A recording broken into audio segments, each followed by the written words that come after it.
اه والله. تعالى بقى بص، عامله لك مفاجاه. بوم. ما تقولي المفاجأة من هنا وخلصي بقى يا ناهي. يا ابني امشي ورايا بس، مالكش يا ترى دعوه. المفاجأة ايه؟ هتعجبك. بجد؟ يلا طب يلا.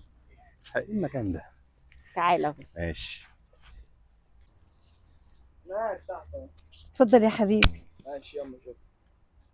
تعالى يا باشا. اقعدي يا ستي لما نشوف المفاجأة.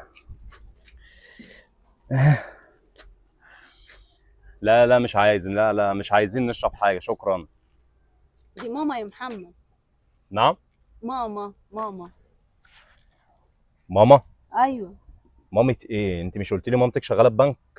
ما ايه اللي خلاها انا تشتغل في الشارع؟ حبيت اعملها لك مفاجاه. هي دي المفاجأة؟ هي دي المفاجأة؟ مفاجأة ايه؟ كده يا ابني، نعم. اكل عيش. مش ابنك انا، ما تقوليش ابني. ايه ده ايه ده ايه ده ايه ده؟ ايه يا ابني، انت اللي مزعلك. ايه يا ابني يا ابني يا ابني يا ابني؟ ايه هتقول لي يا ابني كمان؟ طب بس اهدى. انت لو شفت امي وابويا اصلا ما يشرفناش اصلا ان احنا نحط ايدينا في ايديكم. ليه يا ابني؟ وبعدين انت ضحكت عليا، كل شيء انتهى. اما اللي انت عملتيه ده يعني اتضحك عليا. ولما نتجوز بقى تعملي فيا ايه؟ اصبر هتقولي لي بس. خالي متسول في الاخر؟ ايه القرف ده؟ لا حول ولا قوة الا بالله. ليه كده؟ هو كده. هو هو كده. طبقات، الدنيا دي طبقات، ربنا خلقها طبقات، في طبقه فقريه وطبقه وسطى وطبقه علويه. احنا بقى الطبقه العلويه، ما شرفناش اللي هناخد الطبقه الفقريه. انت فقريين. دي اوسخ مفاجاه يا ناهي. انا ما كنتش متخيله ردك ده يا محمد. ما المتخيله ما ايه كنتش اللي انا متخيلة ارحب إن أنت تبقى بامك؟ كده. ايوه، المفروض ان انت ما تعملهاش بالطريقه دي اصلا. ايه ده ايه ده ايه ده, إيه انا ده؟ ما كنتش متخيله يا محمد ان انت هتطلع بالطريقه والاسلوب ده. الاسلوب انا ده؟ انا اتخدعت فيك بجد. والله. ايوه والله. اهدي ده يا انا اللي بنتي. المفروض اقول لك الجمله دي مش انت. اهدي يا بنتي، اهدي. لا اله الا الله، ده بكف بكف يا سيد. ايه ده ايه ده؟ ايه الناس ديت؟ ايه ده؟ واحد طالع لي من فوق وجاي لي يقول لي كف في كف، وايه القهر ده؟ وانا دخلت فين؟ في حاره المتسولين ولا ايه؟ يعني وانا حاسس المكان ده اصلا مش مبشر بالخير معايا. ليه؟ ليه؟ ايوه ليه؟ ربي بنتك، خلاها ما تكذبش عليا تاني. ربي بنتك. لما انت عايزه تعيشي الدور ما تعيشهاش عليا. قولي لي اللي انا انت امي كده. بتغلط كده انا على فكرة. متربيه على فكره يا محمد. متربيه؟ اه طبعا. انا اتخدعت فيكي.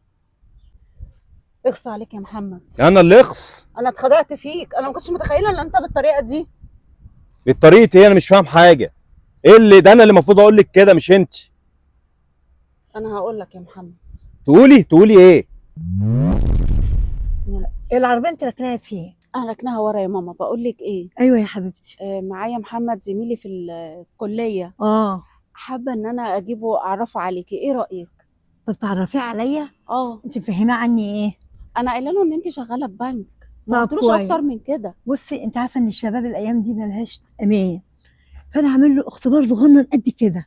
اختبار؟ ايوه. هتقولي له ان ماما بتبيع شاي في المكان دوت، واخده بالك؟ تقصدي عايزه تعرفي نيته. ايوه الله هل هو ينور عليك. الله فهمت. طمعان فيكي ولا مش طمعان؟ انت عارفه يا حبيبتي انا عايزه املك مستقبلي. ايوه يا ماما، عندك فهماني؟ حق عندك حق في الحته دي.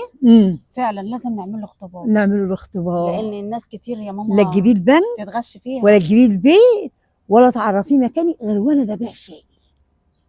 ماشي يا ماما. فهمتيني؟ ماشي يا ماما. ماشي يا حبيبتي. يلا يلا. يلا حبيبتي. ايه ده؟ طب ليه انتوا هتستفادوا ايه تعملوا كده اصلا؟ وبعدين انا ما كانش قصدي اللي انا اقول كده طبعا، بس انت ضحكت عليا. لو اي حد مكانك كان المفروض يتصرف بالطريقه دي يا ناهد. وانت بعدين انت ما ينفعش تعملي كده، تحطيني في اختبار يا ناهد. ما ينفعش ليه يا استاذ محمد؟ هو انت صغير على الاختبار ده؟ كويس ان انا عملته. عارف لو انا ما عملتوش كان زماني دلوقتي واخده قلم على وشي، اقوى قلم في العالم.